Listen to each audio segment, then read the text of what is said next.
Shalom,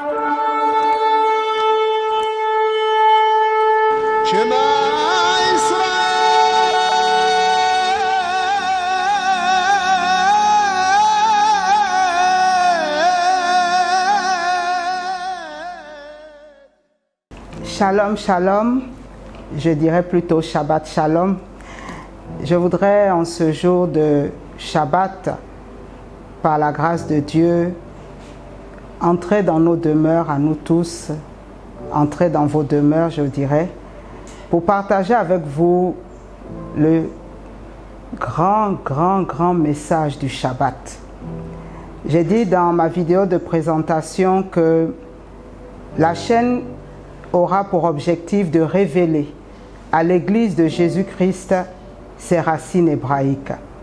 Pour que l'Église de Jésus-Christ ne se dise pas qu'il y a les Juifs d'un côté et il y a les chrétiens d'un autre côté.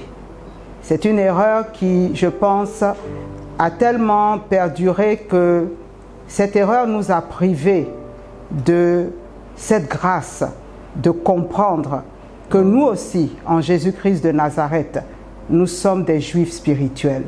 Nous sommes nous aussi la descendance d'Abraham, comme Dieu le lui a dit.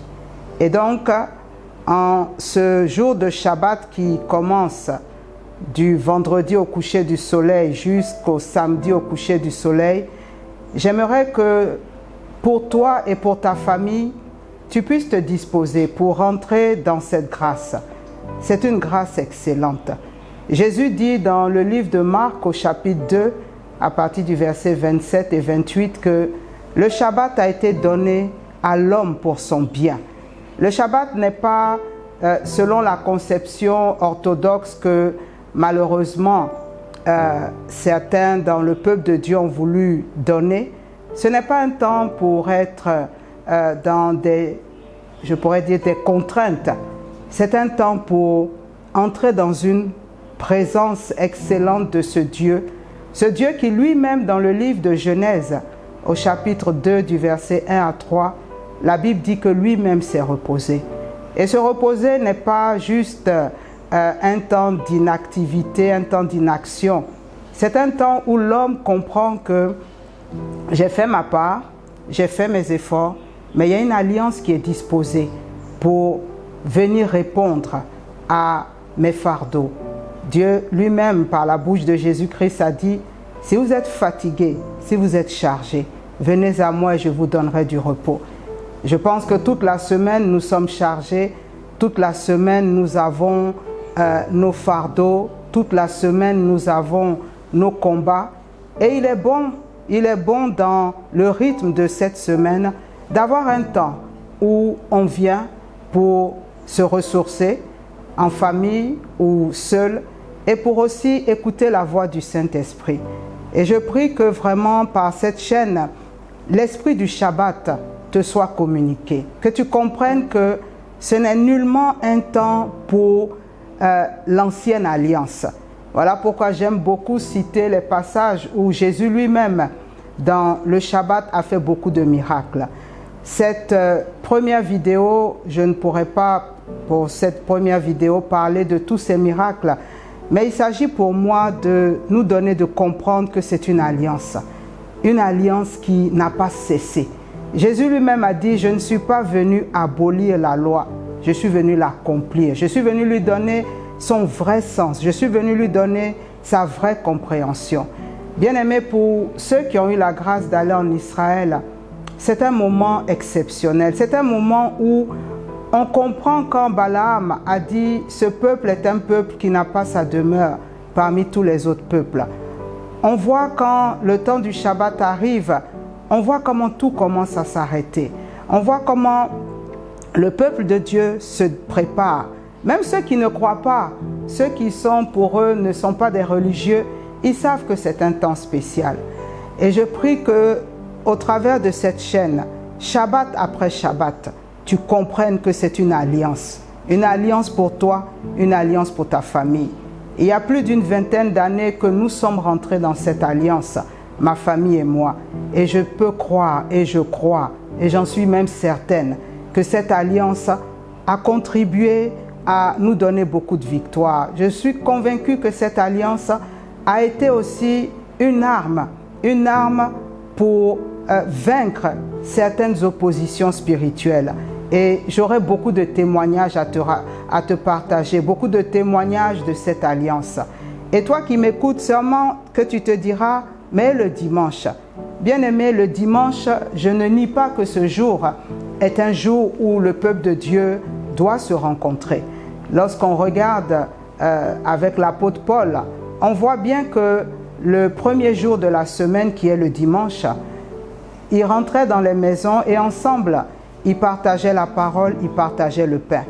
Mais Paul n'a jamais manqué aussi d'honorer le Shabbat. Paul n'a jamais manqué de rentrer dans la synagogue et d'enseigner, de partager la parole de Dieu. Donc, je ne veux nullement que tu penses que le Shabbat veut dire qu'on devient des judaïsants, on n'a plus besoin de prier le dimanche. Non.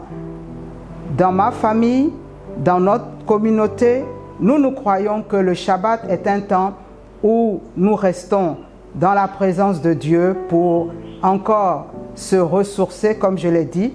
Et Dieu lui-même dit que c'est une fête de l'Éternel.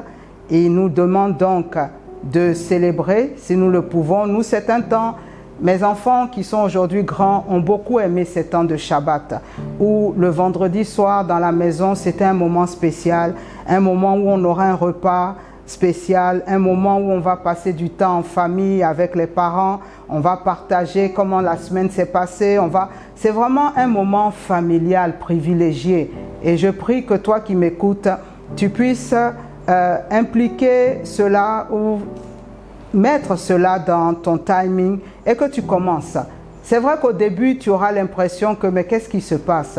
Mais le Dieu de l'Alliance, le Dieu des Hébreux, te montrera à un moment que quiconque honore son alliance, il sait l'honorer. Et vraiment, je ne voudrais pas que tu te fermes comme beaucoup de chrétiens aujourd'hui se ferment. Et ce qui me désole, pour beaucoup de chrétiens, pour beaucoup de serviteurs de Dieu, quand on va en Israël, comme j'y suis allé plusieurs fois, on honore le Shabbat. Mais pourquoi pas quand on revient dans nos pays? Pourquoi pas quand on revient dans nos nations? Pourquoi ne pas donner aux gens de comprendre qu'il y a quelque chose dans cette alliance? Il y a un mystère. Et demander au Saint-Esprit, viens révéler, viens nous donner de comprendre ce mystère. Et donc, bien aimé, cette première capsule qui va parler du Shabbat, c'est vraiment pour que tu puisses te préparer.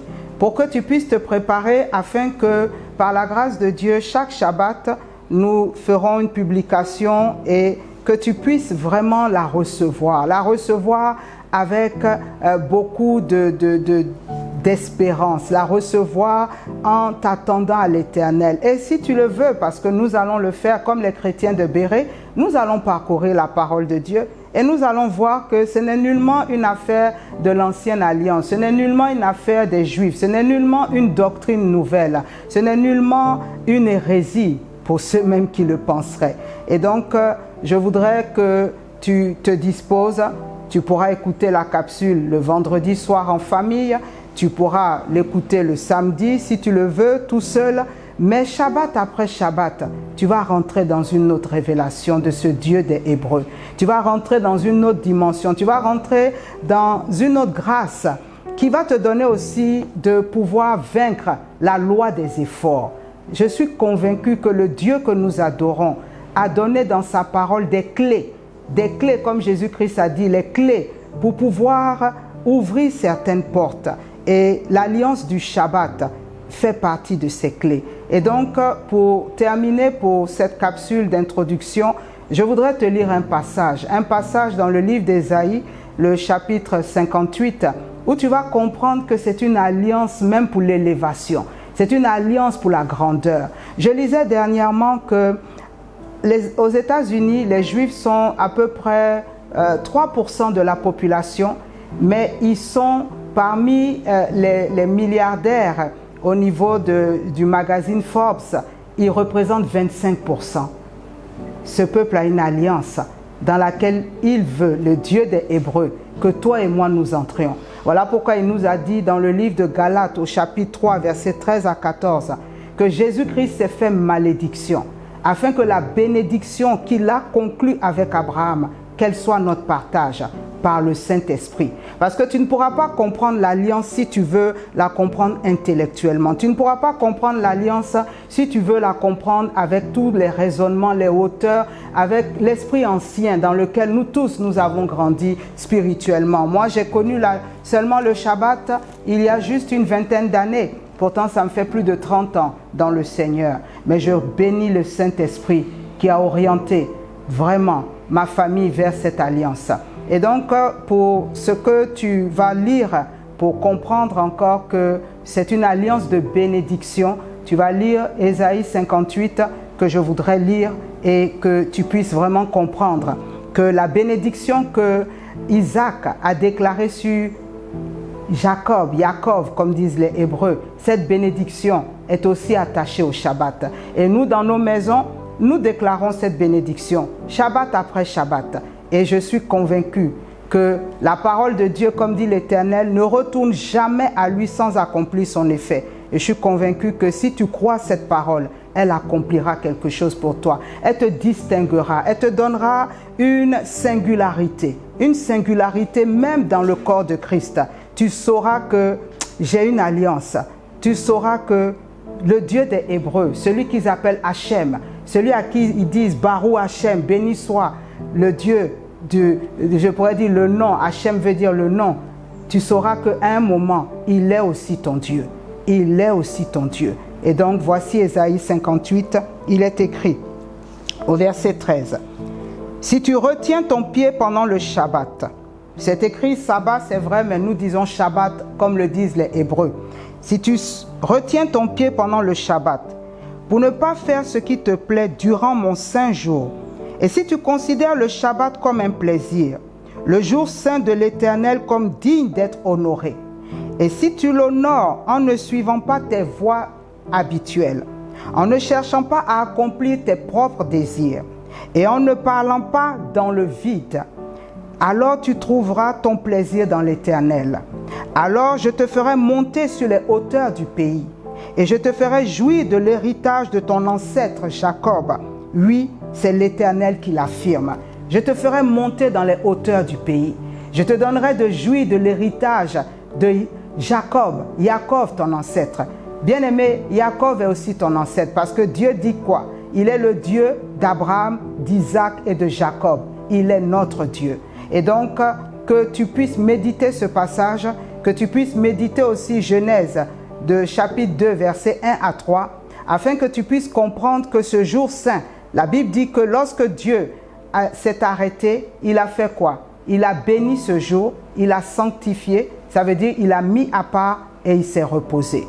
Que Dieu bénisse ta famille, que Dieu te bénisse et que Shabbat après Shabbat, quand tu entendras le son du chauffard, parce que c'est ce son-là qui nous fera rentrer dans cette alliance, quand tu entendras le son du chauffard, que tu saches que l'Éternel, le Dieu des Hébreux, le puissant de Jacob, t'appelle toi et ta famille à rentrer dans un repos que lui seul peut accomplir pour toi et ta famille. Shabbat Shalom, et j'ajouterai Alerem, ça veut dire à vous tous. Shabbat Shalom Alerem, Shabbat Shalom dans vos familles. Ne nous privons pas de cette grâce. Béni soit le Dieu des Hébreux. Amen, amen, amen. Baruch Hashem. Amen.